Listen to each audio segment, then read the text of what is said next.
O Fórum Mundial para a Juventude e Liderança, sediado em Genebra, estava no seu auge, com líderes de diversos países discursando para uma plateia composta por jovens universitários vindos de todas as partes do mundo. O ambiente era vibrante, misturando esperança, curiosidade e um nervosismo quase palpável. Mas nada se comparava ao que se sentiu quando o nome de Kim Jong-un foi anunciado como o próximo orador. A plateia congela. Muitos não acreditavam que ele realmente tinha aceito o convite. Outros pensavam que se tratava de uma transmissão gravada ou algo simbólico. Mas não. Kim Jong-un apareceu no palco com uma postura rígida e olhar firme, vestindo um terno escuro perfeitamente alinhado.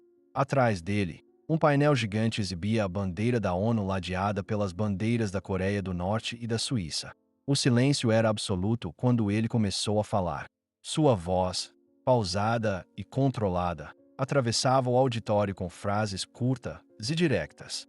Durante os primeiros minutos, expôs a visão da Coreia do Norte sobre soberania, autodeterminação e resistência à influência externa.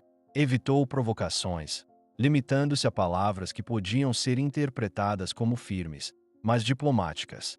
No entanto, o verdadeiro clímax estava por vir. O fórum permitia perguntas espontâneas da plateia, e era a vez de uma estudante brasileira, escolhida aleatoriamente entre os participantes. Ela levantou-se com um leve tremor nas mãos, mas com uma voz clara, e dirigiu-se ao microfone que estava no centro do corredor. Presidente Kim, o senhor defende que o seu país mantém uma política soberana e resistente à intervenção estrangeira. Mas como é que essa soberania se sustenta com denúncias constantes de violações de direitos humanos, ausência de liberdade de imprensa e uma população que vive sem acesso ao mundo exterior? Eu sou do Brasil. Lá temos muitos problemas, mas posso questionar o meu governo sem medo. Os jovens norte-coreanos podem fazer o mesmo. A pergunta caiu como um raio no salão. Os rostos na plateia se voltaram para Kim, aguardando a reação. Alguns jornalistas chegaram a baixar as câmaras, esperando que o discurso fosse interrompido ou que a segurança interviesse. Mas nada disso aconteceu. Kim permaneceu em silêncio por alguns segundos. Depois, deu um passo à frente.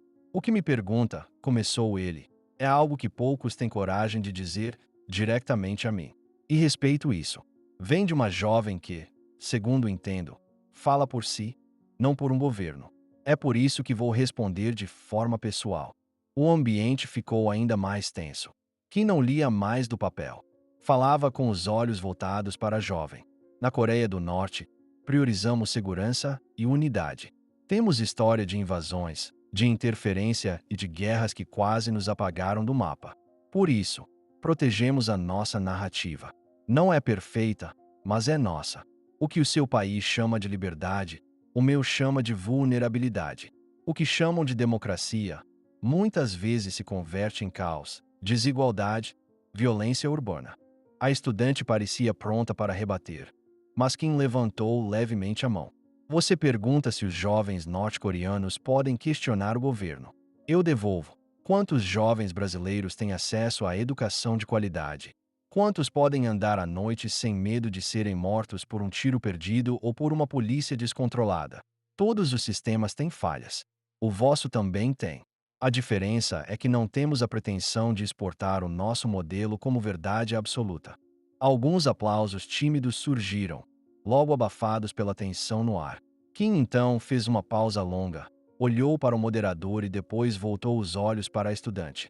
O que me impressiona é que a sua pergunta veio sem ódio. Veio de uma curiosidade legítima. E é por isso que estou a responder. Isso sim é diálogo. Talvez não mude sua opinião sobre mim, mas agradeço pela pergunta. Porque, mesmo cercado de seguranças, de barreiras, de distância cultural, consegui ouvir algo humano. E dei algo humano em troca. Uma resposta honesta.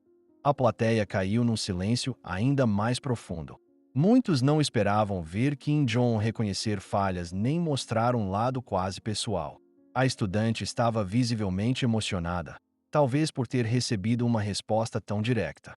O moderador agradeceu a participação e sugeriu seguir para a próxima pergunta. Mas Eritard, o impacto daquela troca já havia tomado conta do salão. Jornalistas trocavam olhares. Alguns começavam a escrever freneticamente. E nas redes sociais, a cena já estava a ser partilhada com legendas como Kim é confrontado e responde sem fugir e estudante brasileira vira voz do mundo diante de Kim. A imagem dele e da estudante encarando-se tornava-se símbolo de um momento inesperado. A resposta de Kim não foi uma admissão de culpa, nem um acto de humilhação. Foi um reconhecimento de perspectiva, algo raro na diplomacia mundial, ainda mais vindo de uma figura envolta em mistério e medo. E esse detalhe é que começou a dominar os canais de televisão.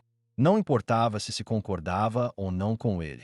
O que importava era que, por breves minutos, Kim falou como homem, não como símbolo. O fórum seguiu, mas nada mais teve o mesmo peso daquele momento.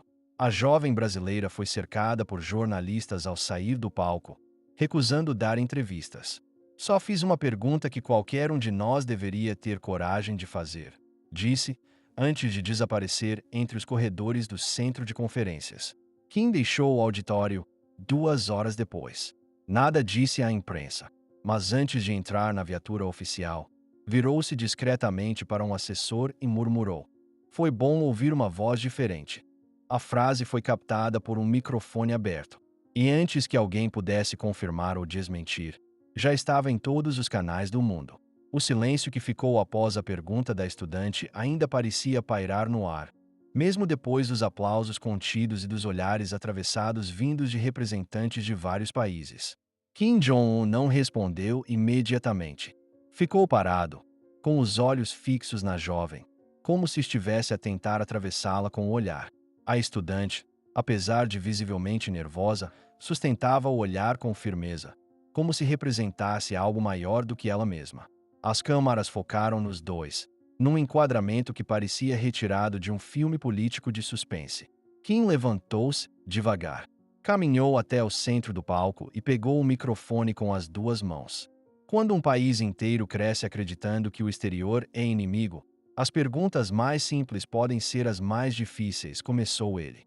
A tradutora oficial hesitou por um segundo, talvez surpresa com o tom quase introspectivo da frase, mas traduziu. A plateia manteve-se em silêncio absoluto. Kim respondeu. Essa jovem não me perguntou sobre armas, nem sobre fronteiras. Ela perguntou sobre o futuro.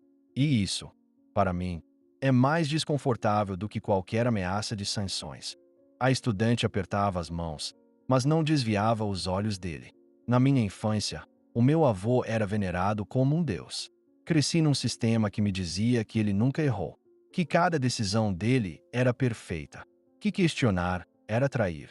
A voz dele oscilava entre segura e dolorosa, como se fosse a primeira vez que ele permitia que aquelas palavras saíssem.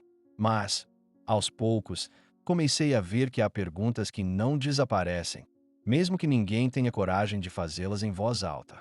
Kim caminhou de um lado ao outro, o microfone agora numa só mão. Sabes o que é mais difícil para um líder como eu? Não é enfrentar o Ocidente, é enfrentar o espelho. Porque há dias em que o meu próprio reflexo parece um estranho. E há noites em que eu pergunto: será que tudo o que eu sei é mentira? A estudante mordeu o lábio inferior. Alguns membros da delegação brasileira começaram a anotar freneticamente. As câmaras não piscavam. Mas hoje, quando ouço essa jovem perguntar se eu sou capaz de construir pontes, e não apenas muros, eu penso que talvez seja a hora de dizer o que nunca disse publicamente. A tensão no auditório era palpável. Kim parou de andar. Sim, eu quero mudar. Não porque me disseram para mudar, mas porque há uma geração que já nasceu cansada de guerras que não viveu. A tradutora precisou de segurar o microfone com as 2 mãos. Estava visivelmente emocionada. Kim virou-se para a estudante. O que tu fizeste hoje é perigoso. Porque perguntas sinceras são armas poderosas. Tu me mostraste que a coragem não está em ter exércitos, mas em fazer perguntas simples diante de quem tem o poder de calar. A plateia explodiu em aplausos. A estudante tapou a boca com as mãos, emocionada. Alguns diplomatas aplaudiram de pé. Outros mantiveram-se sentados, visivelmente desconfortáveis. Mas a maioria aplaudia. Kim, pela primeira vez, sorriu. Um sorriso discreto, mas real. A jornalista sul-africana presente naquele